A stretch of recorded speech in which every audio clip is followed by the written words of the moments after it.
Kayak kemarin saya cerita Mas, Menteri Pertahanan datang ke pondok saya, Mas Prabowo, Gus doakan saya mau nyalon. Oh silahkan, dukung Gus, dukung.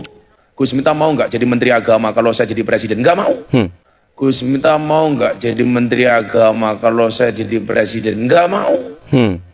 Dan dakwah yang menyenangkan di Indonesia itu ada di Ahlus Sunnah wal Jamaah. Yang menyenangkan namanya Nahdlatul Ulama. Menyenangkan itu NU. Yang sukanya nakut-nakuti Wahabi. Wahabi itu di Indonesia identik dengan PKS. Wahabi itu di Indonesia identik dengan PKS. Saya ngajak Gus Miftah ngaji bareng. Ayo kita buka tafsir kitab Ahlus Sunnah wal Jamaah di depan ulama Lampung, karena ceramahnya di depan gubernur dan ketua MUI Lampung. Ini tantangan saya untuk Gus Miftah, mudah-mudahan segera dijawab. Dakwah katanya menyenangkan ya. Menyenangkan mungkin maksudnya gendung merengan ya, bisa joget-jogetan sambil sholawat ya, bisa membuat perayaan maulid dengan karnaval pakai patung ogoh-ogoh. Yang seperti itu menyenangkan, yang mungkin bebas berkreasi dalam urusan syariat. Assalamualaikum warahmatullahi wabarakatuh. Bertemu lagi di channel Nasrus Sunnah. Teman-teman, sepertinya ini video belum terlalu lama dari Gus Miftah yang bercerita katanya pernah ditawarkan oleh salah satu paslon, seandainya nanti lolos di Pilpres, Gus Miftah ditawarkan menjadi Menteri Agama. Subhanallah teman-teman ya. Saya tuh nggak kebayang kalau kementerian sebesar Kementerian Agama dipimpin oleh orang seperti Gus Miftah ini. Ya, tapi bersyukurnya alhamdulillah katanya Gus Miftah ini langsung menolak. Alhamdulillah ya. Ya karena bahaya Kementerian Agama dipimpin oleh orang yang nggak paham agama. Apalagi kalau kita mengingat kembali kasus dengan Ustadz Khalid Basalamah soal pewayangan. Bahkan di situ ada dibuat wayang dengan sosok yang betul-betul persis dengan Ustadz Khalid Basalamah. Dari situ kan kita bisa melihat teman-teman, kapasitasnya menjadi seorang ustadz, kiai, gus saja nggak pantas, apalagi memimpin sebuah departemen kementerian ya sebesar Kementerian Agama. Ujung-ujungnya minta maaf kepada Ustadz Khalid Basalamah. Saking banyaknya orang-orang yang menghujat Gus Miftah ini dengan tindakannya yang sangat berlebihan terhadap responnya kepada Ustadz Khalid Basalamah. Taib, coba kita simak dulu videonya teman-teman. Makanya saya itu dari dulu kalau terus di pejabat saya nggak mau. Mas Erick Thohir, Gus mau nggak jadi komisaris BUMN? Nggak mau saya. Sudah deh, saya nggak mau terlibat hal. Sampai hari ini saya belum mau.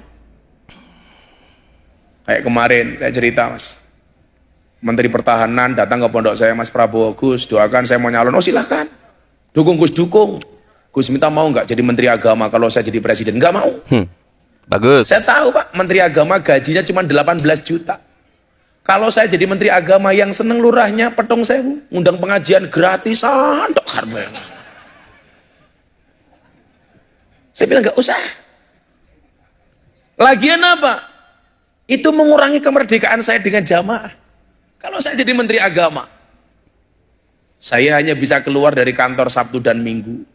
Yang lain saya nggak bisa belusuan bersama para jamaah. Maka saya sadar diri. Saya datang sama pengusaha-pengusaha dari Lampung. Gus minta kan lahirnya di Lampung, mbak mengabdikan diri di Lampung. Caranya bagaimana Pak pengusaha? Gus minta nyalon gubernur. Udahlah Gus, nanti kita yang biayai. Gak mau. Kok jadi pejabat? Aku ndelok Didik langsung nelongso kok aku. Bagus. Alhamdulillah. Semoga benar-benar Gus Miftah ini menolak ya, dan benar-benar sadar diri.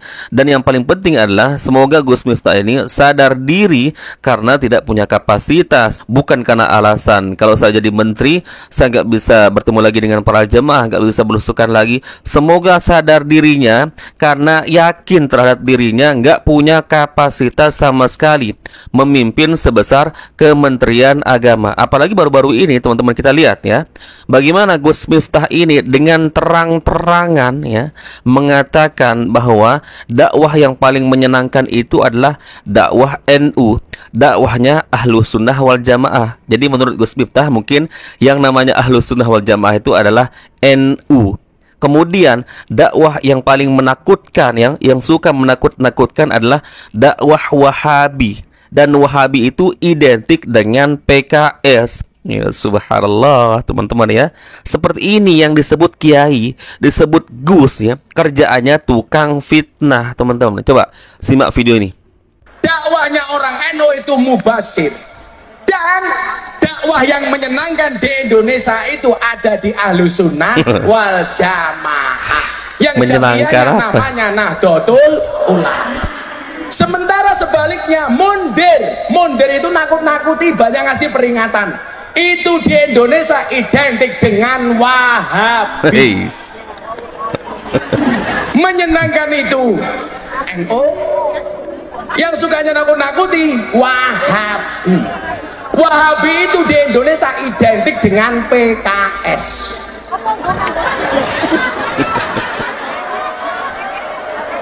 Makanya saya nggak yakin kalau orang NU bisa maju bareng dengan PKS.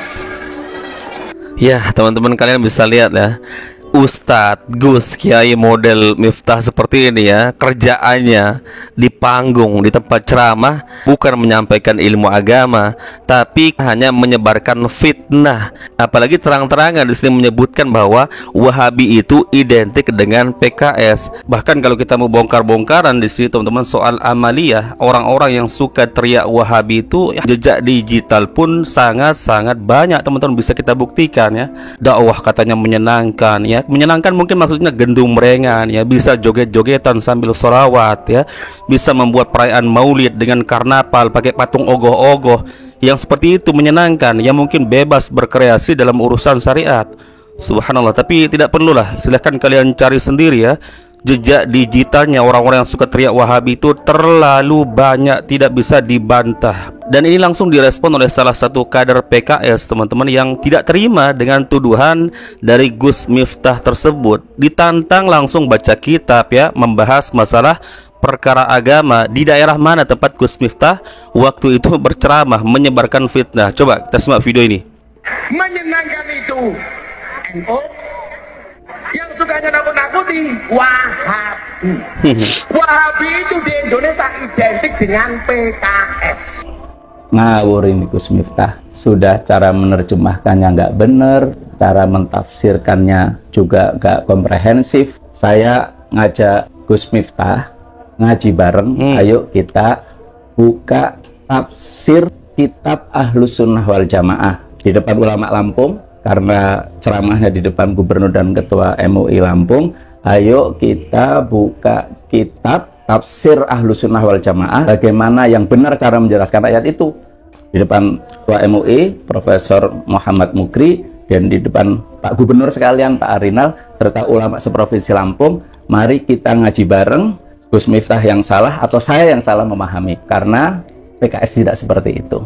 Ini tantangan saya untuk Gus Miftah, mudah-mudahan segera dijawab. Nah, lo ditantang itu langsung oleh kader PKS, ditantang di Lampung langsung di depan gubernur ya. Karena kebetulan mungkin waktu itu Gus Miftah ini berceramah di depan gubernur, di depan pejabat-pejabat yang ada di Lampung. Bahkan ditantang langsung baca kitab, membahas kitab para ulama Ahlussunnah wal Jamaah. Tolong respon ini ya. Makanya jangan banyak ngoceh ya di panggung ceramah. Kalau memang punya kapasitas sebagai ustadz kiai Gus, bicara soal agama saja, jangan nyenggol sana sini ya. Nanti kebongkar malu sendiri ya. Makanya saya katakan tadi, kalau kita mau bongkar-bongkaran teman-teman, gak ada habis-habisnya. Dan jejak digital tidak bisa didustakan. Kalau kita mau saling bongkar-bongkaran, sangat-sangat gampang bagi saya teman-teman, kalau mau saling bongkar-bongkaran. Tapi bukan itu ya, bukan itu.